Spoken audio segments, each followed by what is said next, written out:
हमारे जीवन में दिया है। इसलिए परमेश्वर को बहुत बहुत धन्यवाद देता हूँ। पिछले दिनों हम स्वेद सिंहासन, आखिरी परमेश्वर का न्याय पापी लोगों के ऊपर होने वाला है, वो प्रकाशित वाक्य 20 अध्याय 11 से लेकर 15वीं पद तक उसी का विवरण दिया हुआ है। उसका नाम क्या है, उसके बाद वो कब होगा, ये हमने सीखा है। तीसरा हमने दिखा था कि उसी का चीफ जस्टिस, उसी में बैठने वाला मुख्य न्यायाधीश कौन है, वो भी हमने सीखा था। और उसी में जूरी, उसी को मदद करने वाला लोग, न्यायाधीश को मदद करने वाला लोग कौन है, वो हम देख रहा था। पिछले हफ्ते हमने सिपाही, वो स्वर्गदूत उसको मदद करता है इन लोगों को पकड़ने के लिए, न्याय के सिंहासन के सामने लेके आने के लिए और नरक में डालने के लिए। ये सब काम सिपाही लोग करता है। इसी बात को हम पिछले दिनों में देख रहा था। उसके बाद हमने पिछले हफ्ते चालू किया था कि कल्प्रिट, मुजरिम कौन है। ये न्याय के सिंहासन में, सॉरी, श्वेत सिंहासन के सामने मुजरिम लोग आ जाता है। उसी में पहला ग्रुप है मनुष्य, पापी लोग, आदम से जन्म हुआ और 1000 साल की शासन की आखिरी टाइम तक टेकने वाला हर एक मनुष्यों को परमेश्वर न्याय करेंगे, वो हम देख रहा था, है ना। उसका 20 का 12वें पद में हर एक आ, मरा हुआ लोग, उसी में हमने देखा था कि मरा हुआ लोग है, क्योंकि न्याय के सिंहासन के, श्वेत सिंहासन के सामने आने से पहले गोग मगोग युद्ध में शैतान पापी लोगों का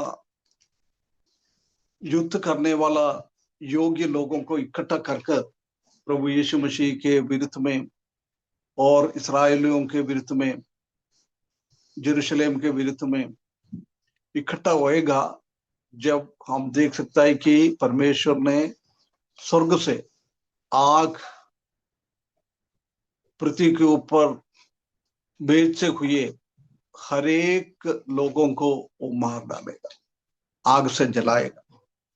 उसके बाद हमने मत्ती सुसमाचार 13 अध्याय 49 और 50 पद में देखा था कि आखिरी दिन में किसने ये युद्ध में शामिल नहीं होता है, वो लोग अपने अपने घर में और अपना अपना देश में रहेंगे। उसी टाइम क्या करता है, परमेश्वर ने स्वर्गदूतों को भेजकर उसी को सीधे नरक के अंदर डालेगा। अरे इतना तक हमने पिछले दिनों हम देखा था। अभी हम उसमें से एक और पद को हम ध्यान दे, प्रकाशित वाक्य 20 अध्याय, उसका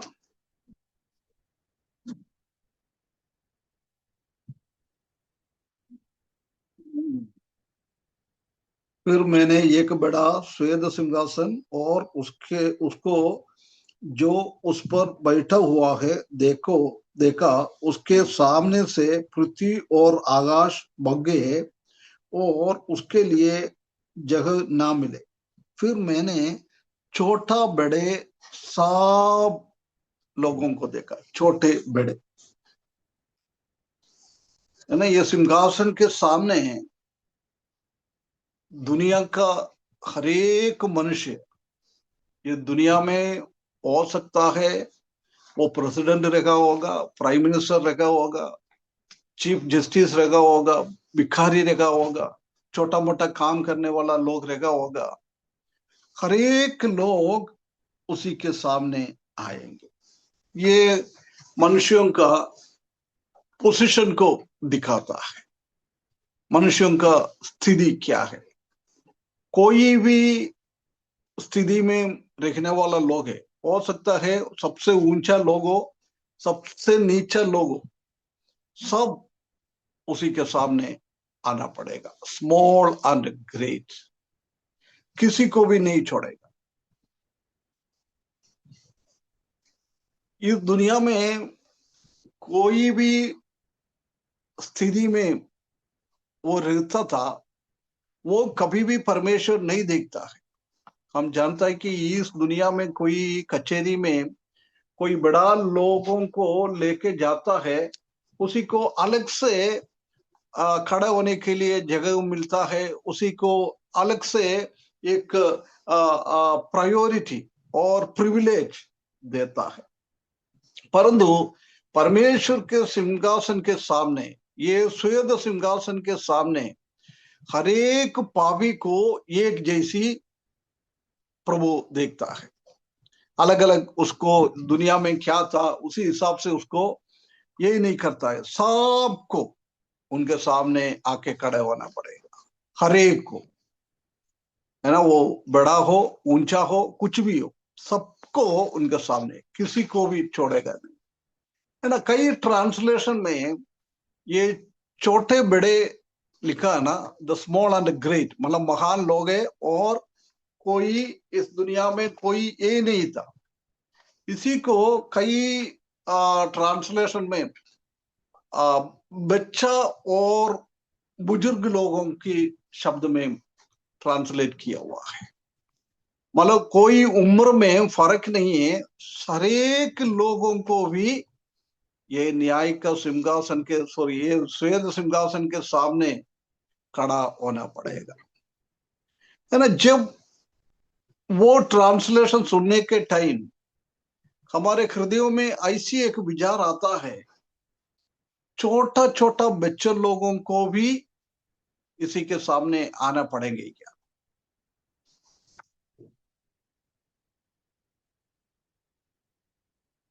है ना। ये एक विचार हमारे हृदयों में आता है। परंतु उधर हम देख नहीं सकता है परमेश्वर के वचन में श्वेत सिंहासन के सामने छोटा छोटा बच्चा लोग है क्या। परंतु हम समझ सकता है कि परमेश्वर इतना निर्दय नहीं है, छोटा छोटा बच्चे लोगों को भी ये आग के झील के अंदर डाले।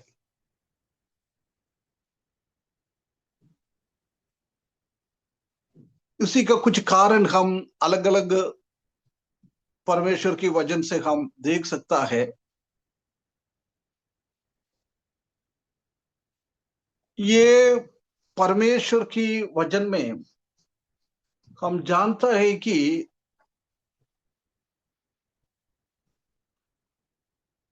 कई ऐसे लोगों को परमेश्वर आ, आ, उसमें से अलग करता है। कोई तकलीफ कोई परेशानी आ जाएगा तो ऐसे लोगों को, किसको भलाई और बुराई का ज्ञान नहीं है। हम जानते हैं कि जब से जन्म होता है, जब से बच्चे लोग, ऐसा नहीं होगा उनको बुराई क्या है भलाई क्या है उसी के बारे में जानकारी नहीं होता है। वो बच्चा थोड़ा बड़ा होने के बाद उसी को ज्ञान आ जाता है, ये बुरा है, ये भलाई है, ये अच्छा है, ये खराब है। ऐसी एक छोटा छोटा उम्र में, कम से कम हम समझ लो 5 साल तक बच्चे लोगों को इतना जानकारी नहीं होता है क्या गलत है क्या अच्छा है ना। वो परमेश्वर का वचन भी पढ़ भी नहीं सकता है। इसलिए ऐसा ऐसा लोगों को परमेश्वर मरने के लिए दिएंगे क्या, न्याय के वो श्वेत सिंहासन में आकर नरक के अंदर डालेंगे क्या। एक एक दो पद अपन को पढ़े। व्यवस्था विवरण 1 का 39, ड्यूटरोनॉमी 1:39। और फिर तुम्हारे बाल बच्चे जिनके विषय में तुम कहते हो कि ये लूट में चले जाएंगे, और तुम्हारे जो लड़के वाले अभी भले बुरे का भेद नहीं जानते, वे वहां प्रवेश करेंगे, और उनको वह देश दूंगा, और वे उसके अधिकारी होंगे।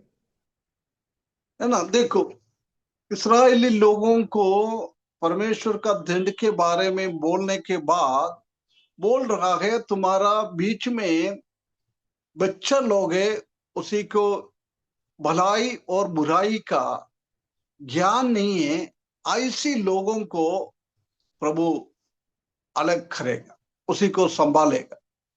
है ना। इसलिए हम जानता है कि इधर भी वो छोटा बच्चा लोगों को पाप क्या है, गलत क्या है, ऐसा जानकारी नहीं होता है, ऐसा लोगों को प्रभु अलग करेगा। और पढ़ लिए नेहमिया का किताब 8 अध्याय, उसका दूसरा और तीसरा पद। नेहमिया 8 का दूसरा और तीसरा पद।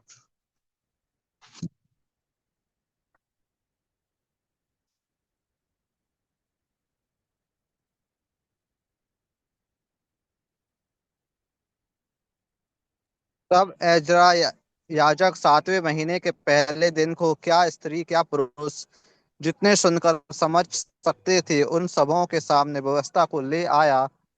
और वह उसकी बातों भोर से दोपहर तक उस चौक के सामने जो जल फाटक के सामने था, क्या स्त्री क्या पुरुष, और सब समझने वालों को पढ़कर सुनाता रहा। और लोग व्यवस्था की पुस्तक पर कान।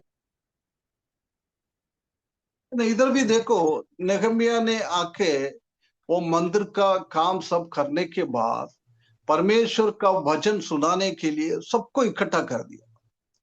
वो इकट्ठा करने के टाइम कौन लोग बातों को समझ सकता है, उन लोगों को बुलाया है। उसका मतलब हो, छोटा बच्चे लोगों को बड़े लोगों से अलग कर दिया। उनको कोई समझ नहीं आता है, उनको कुछ बोलेगा तो सुन नहीं सकता है, समझ नहीं सकता है, ऐसे लोगों को अलग कर दिया है। इधर भी हम देख सकता है कि छोटो बच्चों को समझने वाला लोगों को भलाई और बुराई का ज्ञान किसके पास है, उनसे वो अलग किया हुआ है, उसी के अंदर उसने जोड़ा नहीं। है ना। उसके बाद नेहमिया का 10वें अध्याय 28 से 31 तक।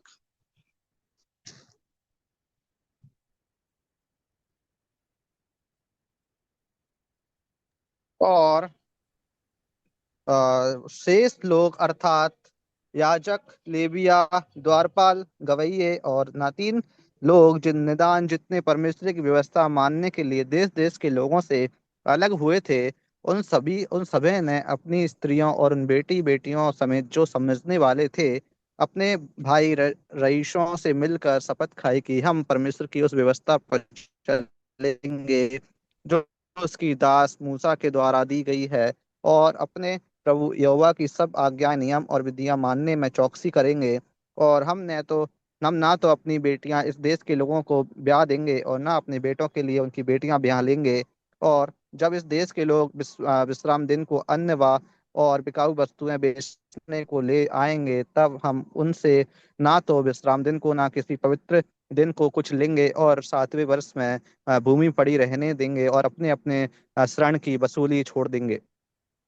है ना। इधर भी हम देख सकता है कि ये सब करने के बाद इसराइली लोगों को इकट्ठा कर दिया नेहमिया ने। इकट्ठा करके परमेश्वर के सामने शपथ लेना है, हम प्रभु के रास्ते में चलेंगे, प्रभु के साथ जिएंगे। ऐसी हम अभी इधर रहने के टाइम पहले के जैसी हम जानता है कि लोगों का पाप के कारण उन लोगों को निबुकदनेस्सर पकड़ के लेके गया है, अपना मंदिर को खराब कर दिया है, वो उसी का फाटक को सबको खराब कर दिया है, वो पाप के कारण है। इसलिए इधर नेहमिया सबको बुलाया है, बुलाकर उनको शपथ लेने के लिए बोला है, अभी हम ऐसी पाप ना करेगा। उसी में भी हम देख सकते हैं कि ऐसे लोगों को बुलाया है किसमें समझ है।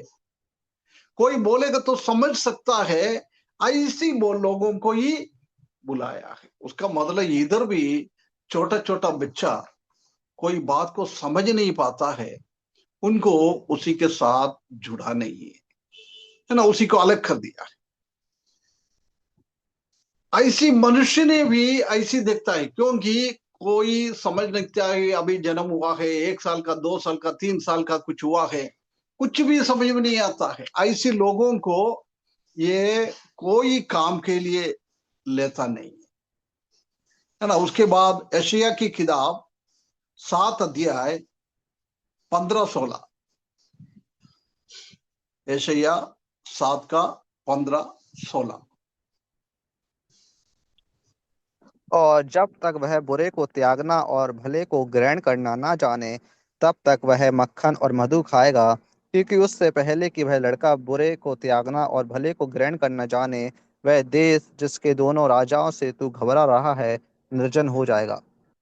है ना, इधर भी हम देख सकते हैं कि ज्ञान नहीं है, भलाई बुराई का ज्ञान नहीं है। ऐसे लोगों को अलग करता है किसके ज्ञान और बुराई और भलाई का ज्ञान है, उन लोगों को अलग करता है। इधर भी 2 ग्रुप में बांटता है परमेश्वर के सामने, ऐसे 2 ग्रुप में बांटकर वो लोग आ जाता है ना। उसी के बाद आइए जोना का 4 का 11।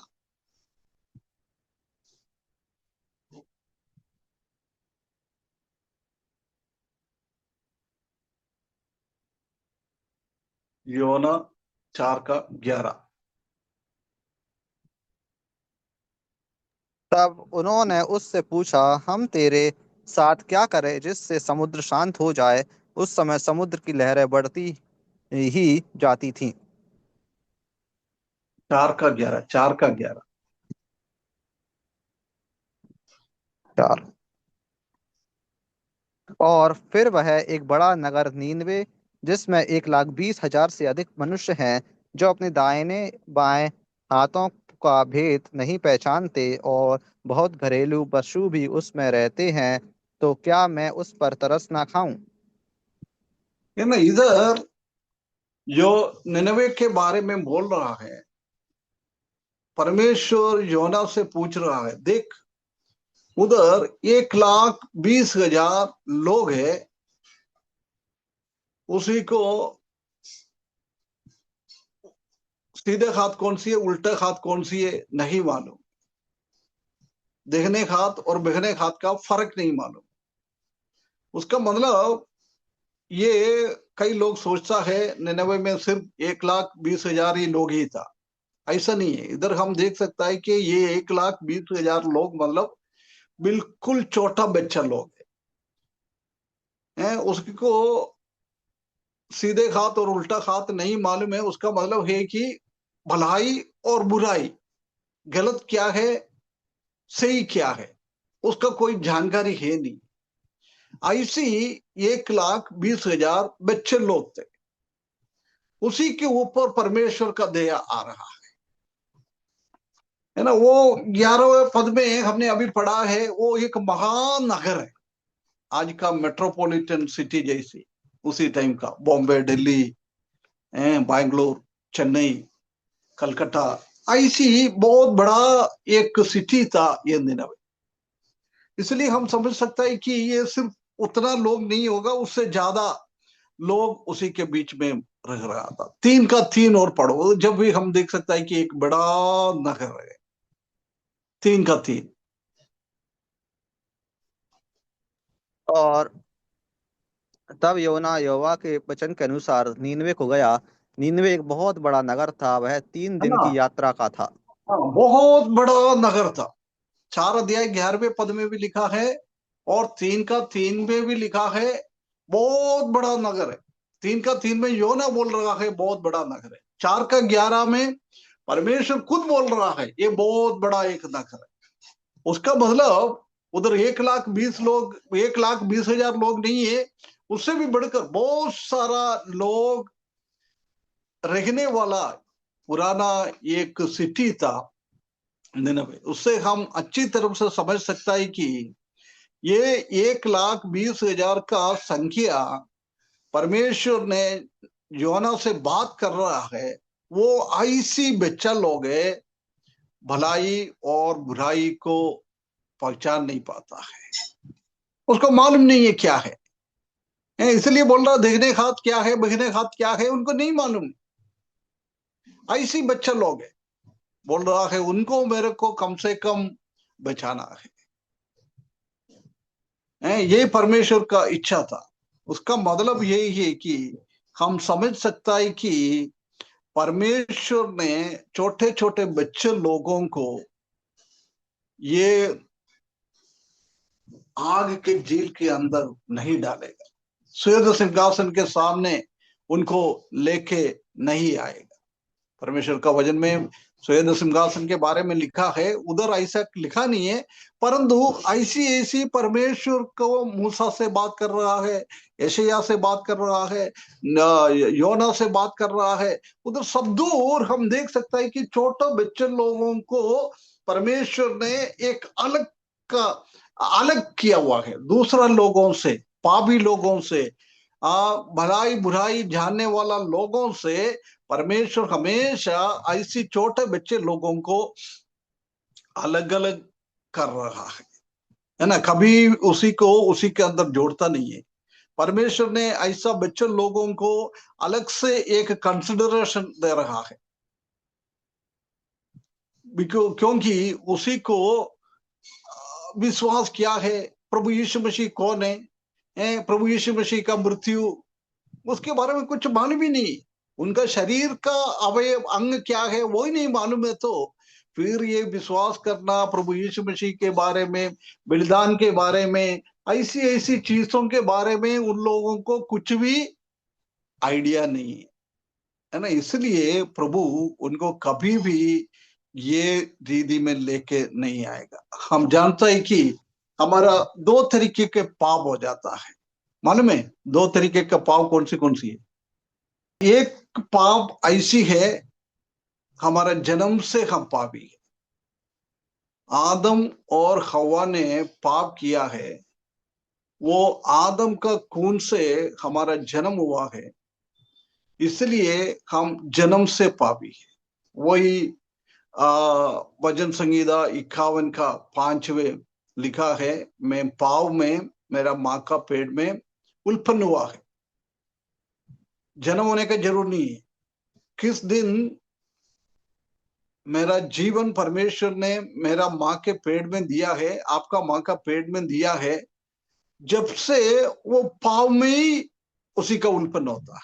इसलिए हर एक व्यक्तियों को एक जन्म से वो पापी, जन्म के द्वारा ही वो पापी होकर आ जाता है। दूसरा है हमारा कर्मों के द्वारा हम पाप करता है। वो कर्मों के द्वारा पाप जब करता है, हमको बुरा भलाई का ज्ञान कब आता है, उसी टाइम हम ऐसी काम करता है। अभी एक छोटा बच्चा लोग देखो, उनको ज्ञान है नहीं है, बुराई और भलाई क्या है उसी के बारे में कुछ भी आइडिया नहीं है। सिर्फ उनको जन्म से वो लोग पापी है, परंतु कर्मों के द्वारा वो पापी है नहीं। उन लोगों ने ऐसा कोई काम करना चालू भी नहीं किया, क्या करना है उसको मालूम नहीं, बस बिना जानकारी में उनका हृदय ऐसी पवित्र है, कोई बुराई भलाई उनका हृदयों में है नहीं, है ना। इसलिए दो टाइप का पाप हर एक व्यक्तियों में है ना। परमेश्वर ने हर एक का पापों के लिए काल्वरी क्रूस पर मरा है। उसका मतलब हम हर एक व्यक्ति का जन्म का पाप के लिए, यदि वो कोई जानता नहीं है, ऐसी लोगों के, ऐसी बच्चे बच्चे छोटा बच्चों लोगों का जन्म की पापों के लिए भी प्रभु यीशु मसीह ने काल्वरी क्रूस पर मरा है ना। रोमियो का किताब 3 अध्याय उसका 24 पद।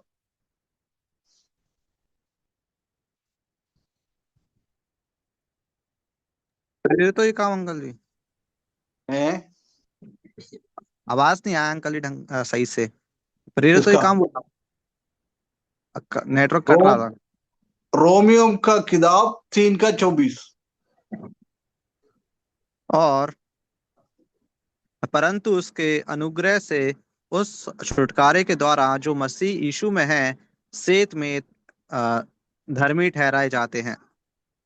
है ना। उसका मतलब यही है कि प्रभु यीशु मसीह का मृत्यु के द्वारा एक छोटा बच्चा, यदि उसको जानकारी नहीं है प्रभु यीशु मसीह का काल्वरी क्रूस का मृत्यु उनके लिए भी जन्म का पाप के लिए उसने बलिदान दिया है, इसलिए छोटा बच्चा लोगों का जन्म से पाप वो प्रभु माफ करता है। उसका 25 पद पढ़ना।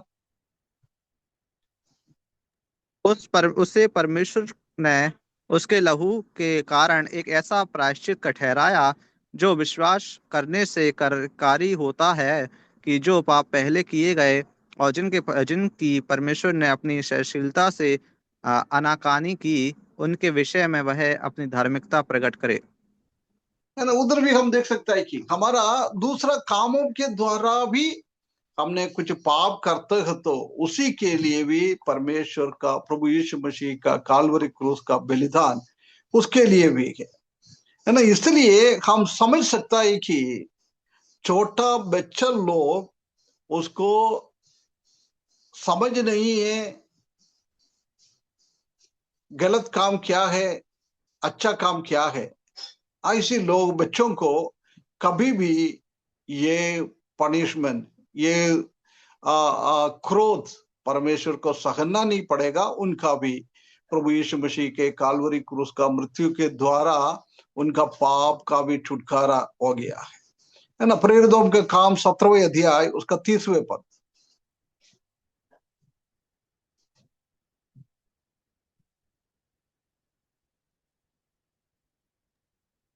किसको मिल और रहे पढ़ लेना ब्रदर लोग। क्योंकि मैं फिरते हुए 23 ना अंकल जी, 23। 30 30 17 का 30। इसलिए परमेश्वर अज्ञानता के समयों में अनाकानी करके अब हर जगह सब मनुष्यों को मन फिराने की आज्ञा देता है। ये ना टाइम ऑफ द इग्नोरेंस, हमको मालूम नहीं है ऐसी एक टाइम भी है। पाप क्या है, ऐसी ऐसी चीज हमको समझ में नहीं है, ऐसी एक टाइम है। वो छोटा बच्चे के लोगों का टाइम है। उसी का भी परमेश्वर अपना बलि के द्वारा उनका भी जन्म पाप के लिए उसने मरा है। इसलिए अनाज्ञा का टाइम मालूम नहीं है, अज्ञान का टाइम, कुछ जानकारी है नहीं। ऐसी पापों के लिए भी प्रभु छुटकारा किया हुआ है, उसी बात को हम देख सकता है ना। अभी आइए मत्ती सुसमाचार 19 का 14। Matthew 19:14।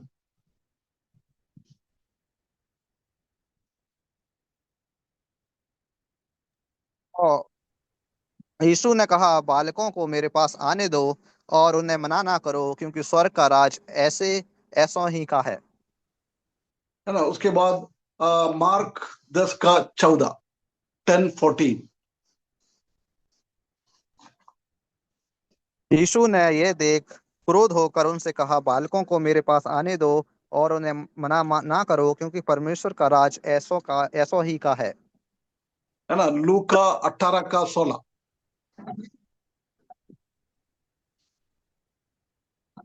यीशु ने बच्चों को पास बुलाकर कहा, बालकों को मेरे पास आने दो और उन्हें मना ना करो, क्योंकि परमेश्वर का राज ऐसों ही का है।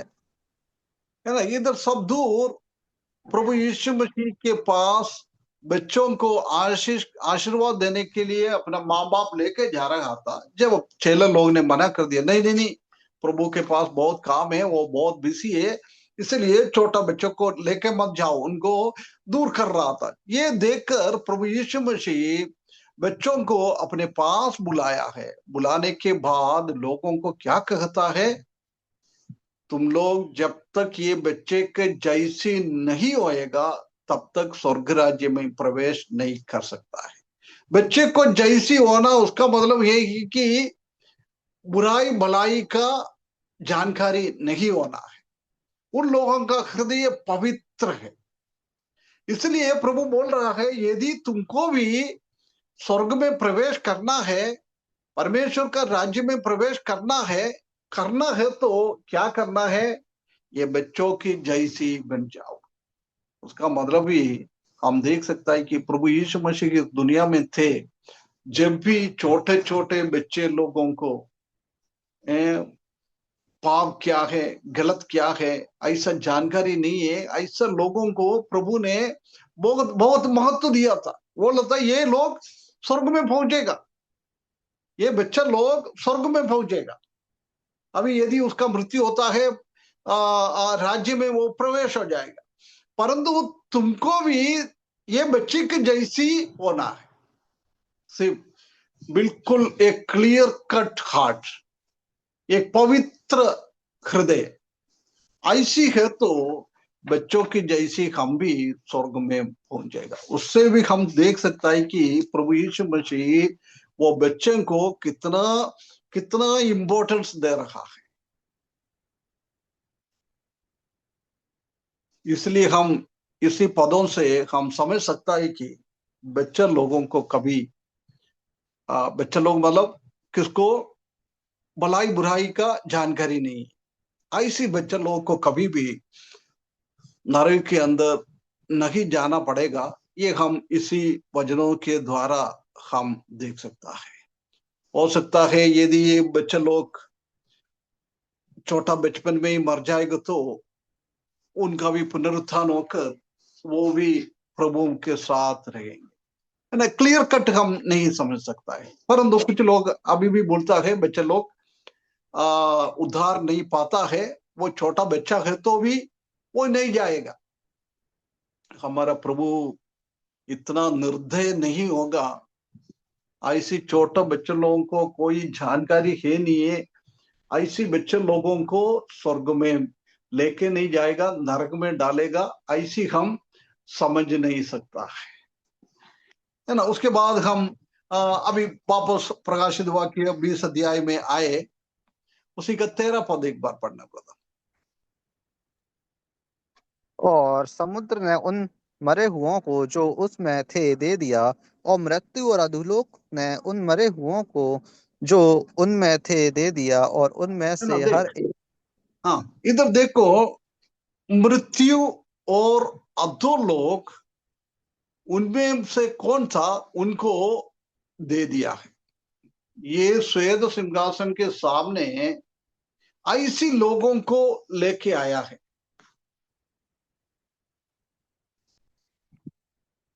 मृत्यु अपने पास थे, उनको लेके आया है। पाताल अधोलोक उनके पास थे, उसको भी श्वेत सिंहासन के सामने लेके आया है।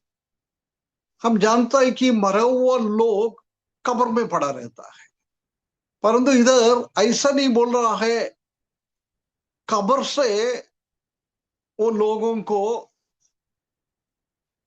श्वेत सिंहासन के सामने लेके आया, ऐसा नहीं बोल रहा है। मृत्यु उसको लेके आया, पगला हमको मृत्यु ने उनको दिया है। मृत्यु के बारे में थोड़ा हम देख लेंगे। हम जानता है कि हर एक व्यक्ति मरना पड़ता है, उनके पास उसको अंतिम संस्कार भी देना पड़ता है। कुछ लोगों को जलाता भी है ना। कई लोग पानी में डूबकर मर गया है, उनका डेड बॉडी कहाँ है मालूम ही नहीं पड़ता है। कई लोग जानवर ने खा लिया है, ऐसी कई लोगों का मृत्यु हो गया है, उसी का भी डेड बॉडी कहाँ है नहीं मालूम। ऐसी एक स्थिति में है, कई लोगों का डेड बॉडी कहाँ पर है, उसी का शरीर मरा हुआ शरीर कहाँ है किसी को भी आइडिया नहीं लगता है, मालूम ही नहीं पड़ता है ना। ऐसी ऐसी लोगों को भी वो मृत्यु में कौन कौन गया है उसी को सबको उसी टाइम मृत्यु वापस दिएगा। हम जानते हैं कि कुछ एक इंडिया में एक ऐसी एक जाति है पारसी, है ना। पारसी लोग उनका शरीर को जलाता भी नहीं है, मिट्टी में भी नहीं देता है। वो क्या करता है, वो बहुत एक कुआ जैसी एक है, उसी के ऊपर नेट लगाता है थोड़ा सा नीचे, वो नेट के ऊपर डेड बॉडी को रखकर वो लोग चले जाता है ना। वो डेड बॉडी कोई उखाव आके खाएगा, कोई पक्षी आके खाएगा, कुछ वो कुएं के अंदर गिर जाता है। ऐसी ऐसी स्थिति में भी मृत्यु हो जाता है। परंतु उसी दिन हम जानता है कि वो लोगों को भी मृत्यु के द्वारा इस दुनिया छोड़ के चले गया है, वो मृत्यु वो शरीर को वापस दिएगा। हम जानते हैं कि हजारों हजारों साल पहले कोई लोग मर गया है। हम जानते हैं कि कयीन कम से कम 4,500-5,000 के ऊपर हो गया है, उसी का मृत्यु हो गया है। मालूम नहीं है उनका कब्र में अभी वो शरीर है क्या, नहीं होगा, है ना। इसलिए बोल रहा है वो खबर उसको बॉडी को वापस नहीं देता है, परंतु मृत्यु उसको वापस देता है। परमेश्वर को मालूम है कयीन का शरीर का पार्टिकल्स, उसका आटम, उसका अणु कहां कहां पड़ा है, वो परमेश्वर को अच्छी तरह से मालूम है, अच्छी तरह से मालूम है। इसलिए परमेश्वर उसी दिन आज्ञा दिएगा, किसको मृत्यु के द्वारा इस पृथ्वी से निकाल दिया है, वो मृत्यु को आज्ञा दिएगा, हे मृत्यु वो शरीर को सबको वापस लेके आ जाओ। जब वो मृत्यु हरेक पापों का शरीर को वापस लेके आएगा, है ना। उसी के बारे में बोल रहा है, मृत्यु अपने लोगों को वापस करता है श्वेत सिंहासन के सामने उनको लेकर, उसके बाद वो नरक के अंदर डालेगा, है ना। हमारा उद्धार के बारे में हमने एक फिलिपियों की किताब 3:21 पढ़ना, वो विश्वासी लोगों का है।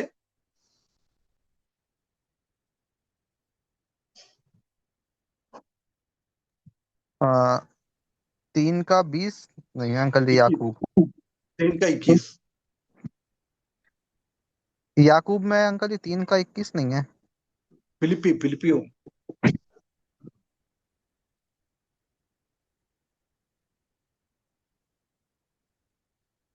फिर वह अपनी शक्ति के उस प्रभाव के अनुसार जिसके द्वारा वह सब वस्तुओं को अपने वश में कर सकता है, हमारी दीनहीन देह का रूप बदलकर अपनी महिमा की देह के अनुकूल बना देगा।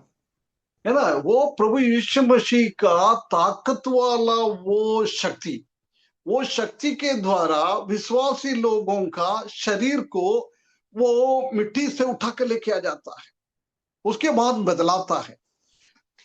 इधर भी हम समझ सकता है कि वो प्रभु यीशु मसीह का वो शक्ति के द्वारा हरेक पापी लोगों को भी लेके आएगा। मृत्यु उसको खत्म कर दिया है, वो मृत्यु को प्रभु यीशु मसीह आज्ञा दिएगा, भैया सबका शरीर वापस दे दो।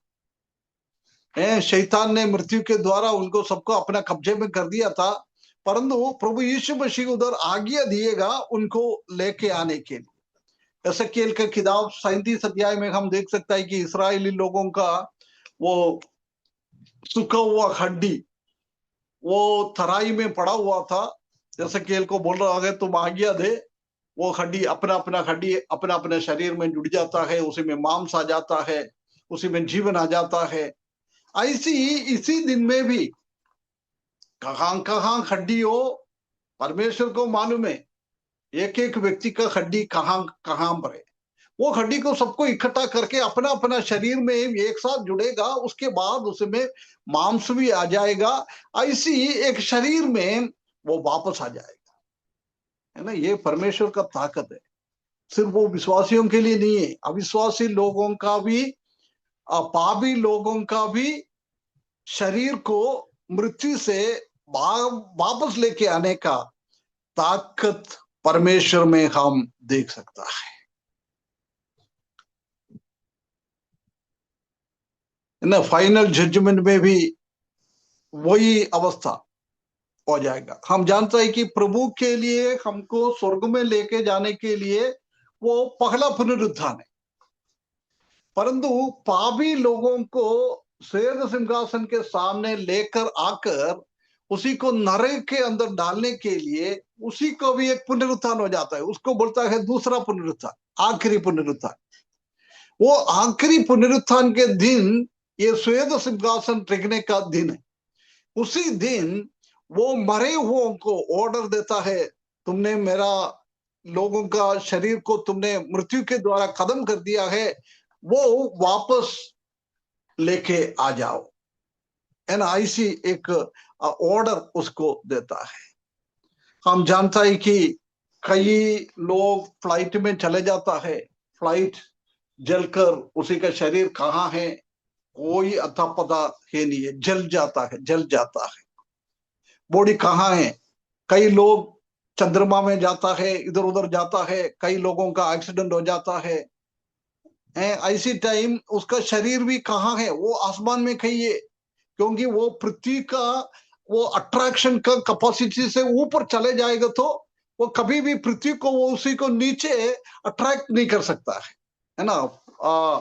ज्योग्राफी में हम पढ़ता है, फिजिक्स में भी हम पढ़ता है, एक सेवफल न्यूटन ने देखा था कि सेवफल उन्हीं के सामने गिरा है, जब सोचा था यार यार ये सेवफल ऊपर क्यों नहीं गया, नहीं तो उधर क्यों नहीं रुका है, ये नीचे क्यों आया है। जब वो पृथ्वी का अट्रैक्शन का वो लो उसने फाइंड आउट किया है, उसी में भी एक लेवल है, वो लेवल के ऊपर चले जाएगा तो कभी भी वो वापस नहीं आएगा। ऐसी है तो ऐसी कितना कितना कितना ऐसी चीजों आसमान में ऊपर ऊपर जल गया है, कुछ हो गया तो वो सब आसमान में ही होएगा, है ना। वो भी प्रभु बुलाएगा, है ना। एक पढ़ो आमोस की किताब 9 अध्याय उसका दूसरा पद, आमोस 9 का दूसरा। क्योंकि चाहे वे कूद कर अधोलोक में उतर जाएं तो वहां से मैं हाथ बढ़ाकर उन्हें लाऊंगा, चाहे वे आकाश पर चढ़ जाएं तो वहां से मैं उन्हें उतार लाऊंगा। है ना। उसी दिन अभी आसमान में होगा, मालूम ही नहीं है कहाँ है उन लोगों का बॉडी, परंतु ये श्वेत सिंहासन रखने के दिन परमेश्वर ने, प्रभु यीशु मसीह ने ऐसी शरीर को भी वापस ले जाएगा, उसका मृत्यु भी उसको वापस दिएगा। ओबदिया का किताब 3 अध्याय, ओबदिया का किताब 3 और 4 पद।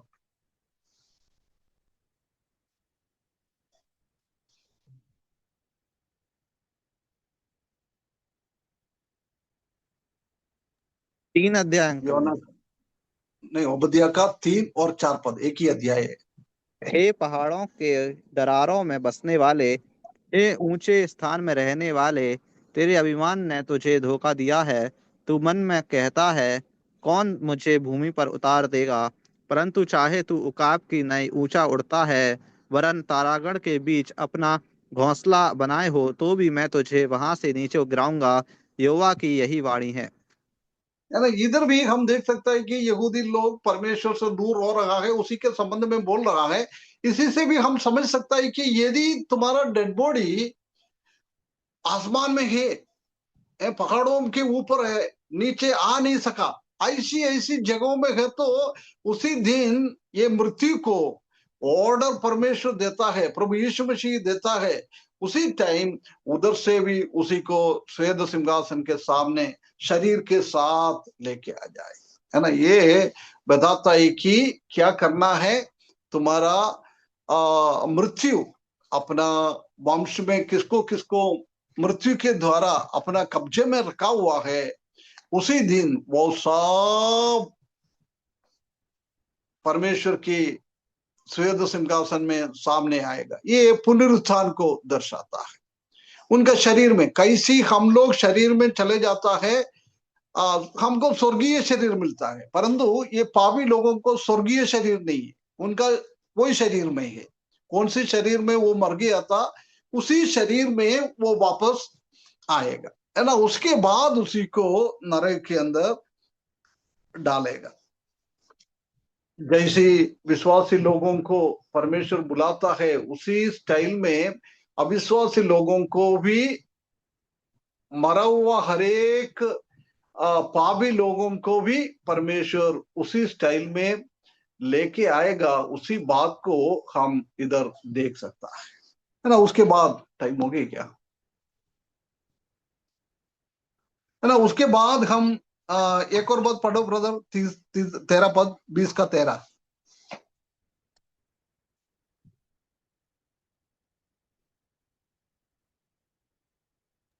और और समुद्र ने उन मरे हुओं को जो उसमें थे दे दिया, और मृत्यु और अधोलोक ने उन मरे हुओं को जो उनमें थे दे दिया, है ना। और अभी उनमें से अभी देखो, मृत्यु का हमने देखा है, मृत्यु अपने पास रखा हुआ लोगों को दिया, मतलब उसका पुनरुत्थान हो रहा है। अभी बोल रहा है अधोलोक में भी परमेश्वर ने कुछ चीज रखा हुआ है, उसी को भी उसी दिन बोलेगा भैया उसको भी दे दो वापस। अधोलोक में क्या पड़ा है, ठीक है, मैं क्वेश्चन नहीं पूछ रहा, कोई जवाब नहीं दिएगा, छोड़ो, है ना। हाँ, अधोलोक में हम जानता है कि मृत्यु के बाद आत्मा चला जाता है, मतलब शरीर मृत्यु के द्वारा जाएगा, वो शरीर को वापस लेके आया है। उसी के साथ साथ अधोलोकों को भी ऑर्डर देता है, उसी का आत्मा को भी वापस लेके आने के लिए। उधर हम देख सकते हैं कि आत्मा और शरीर एक साथ जुड़ जाएगा, है ना, उसी शरीर में। मोस्ट प्रोबेबली क्लियर कट लिखा नहीं है, वो वही शरीर में, अधिकतर वही शरीर में वो लोग का पुनरुत्थान हो जाता है, वो उसी शरीर में आ जाता है। भजन 86 का 13 में हमने देखा है, वो सबसे नीचे का जगह दाऊद परमेश्वर को स्तुति करता है, धन्यवाद देता है, प्रभु मेरा आत्मा को आपने अधोलोक का सबसे नीचे जगह से बचा लिया है ना। उसके बाद लूका भी सुसमाचार 16 अध्याय में वो धनी व्यक्ति और लाजर का कहानी हम जानता है। वो धनी व्यक्ति भी अधोलोक के नीचे उसका आत्मा चला गया है, ये आत्मा अधोलोक में है। हम जानते हैं कि अभी 2000 साल के आसपास हो गया है, वो धनी व्यक्ति का आत्मा अधोलोक में है, सबसे नीचे के जगह में। उसी दिन उनको भी उधर से लेके आएगा।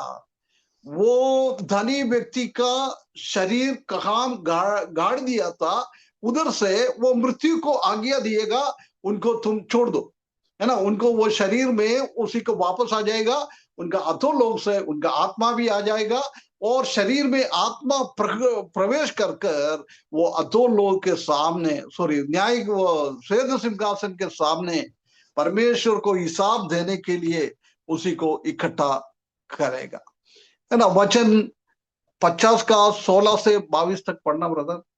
वचन 50 का 16 से 22। परंतु दुष्ट से परमेश्वर कहता है, तुझे मेरी विधियों का वर्णन करने से क्या काम? तू मेरी वाचा की चर्चा क्यों करता है? तू न तो शिक्षा से बैर करता और मेरे वचनों को तुच्छ जानता है।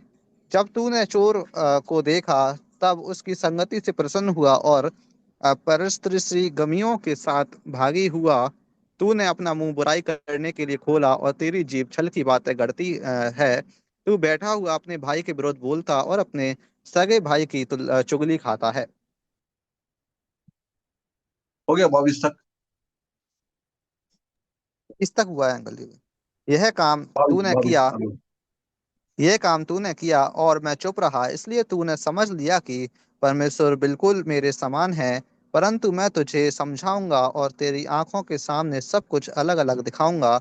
हे ईश्वर को भूलने वालों, यह बात भली भांति समझ लो, कहीं ऐसा ना हो कि मैं तुम्हें फाड़ डालूं और कोई छुड़ाने वाला ना हो। है ना। ये पापी लोगों के बारे में बोल रहा है, परमेश्वर का वचन को ज्ञान नहीं दे रहा है, ऐसी ऐसी लोगों को बोल रहा है। अभी मैं चुपचाप बैठ रहा है, परंतु एक दिन ऐसी होएगा, तुमको सबको मैं फाड़ डाल दूंगा। वही दिन है ये श्वेत सिंहासन के सामने हर एक पापी लोगों को बुलाकर उनको नरक के अंदर डालना, गहने के अंदर, आग के झील के अंदर डालना, उसी स्थिति में चले जाता है। हम जानता है कि हर एक पापी लोगों का मृत्यु वो एक अरेस्ट करता है ना, चोर लोगों को अरेस्ट करके जेल में और पुलिस कस्टडी में रखता है, ऐसी उसका मृत्यु का दिन एक अरेस्ट करने वाला दिन है। उसी को अरेस्ट करेगा। अरेस्ट करने के बाद हम जानते हैं कि सबसे पहले वो एंजल को भेजेगा, है ना, मृत्यु का आज्ञा देने वाला, मृत्यु करवाने वाला स्वर्ग का एंजल लोग है। वो परमेश्वर का एंजल लोग आकर उसी को मृत्यु के द्वारा अरेस्ट करेगा। अरेस्ट करने के बाद उसका कस्टडी में वो लेके आएगा, उसी को रिमांड में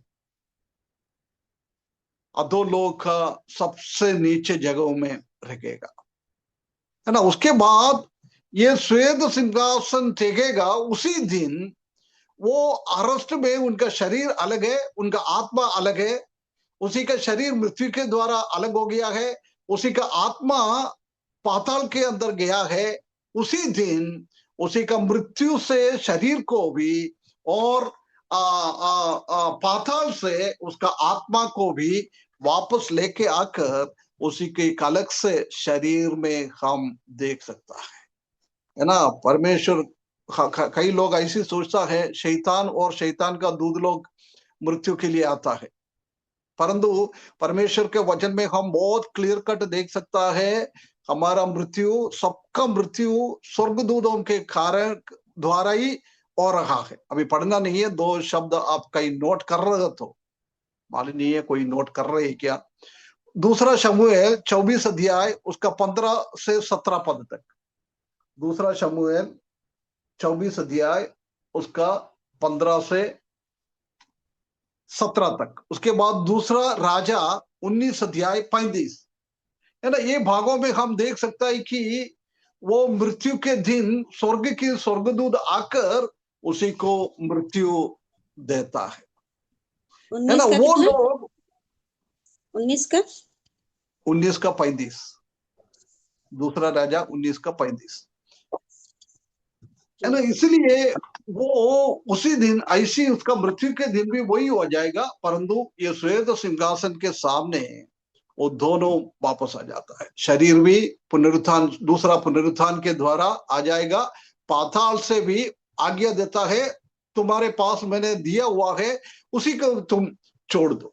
मतलब एक एक का आत्मा अपना अपना शरीर में जुड़ जाएगा। उसके बाद परमेश्वर के सामने वो उनका जजमेंट होएगा।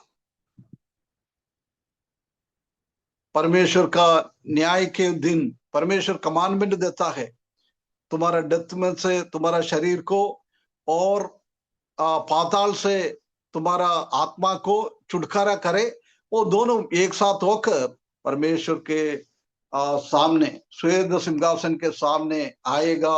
उसी के न्याय करने के बाद उसी को समुद्र के अंदर, नरक के अंदर डालेगा, है ना। उधर भी एक और शब्द लिखा है, समुद्र से भी लोगों को वापस लेके आता है ना। ऐसी लोग सब श्वेत सिंहासन के सामने पुनरुत्थान के द्वारा, दूसरा पुनरुत्थान, आखिरी पुनरुत्थान, उसी दिन जैसे 1000 साल पहले विश्वासी लोगों का स्वर्ग से आत्मा और मिट्टी से पुनरुत्थान के द्वारा गया हुआ आत्मा इकट्ठा होकर स्वर्ग में जाता है, वही सेम स्टाइल वो हम एक स्वर्गीय शरीर में, एक अलग शरीर हमको मिलता है। इसी शरीर में नहीं है, ये शरीर खत्म हो गया है, दूसरा शरीर में हम स्वर्ग में जाता है। परंतु पापी लोग परमेश्वर के वचन में क्लियर कट नहीं लिखा है, इसलिए हम समझ सकता है कि वो उसी शरीर में ही वापस आएगा। वापस आके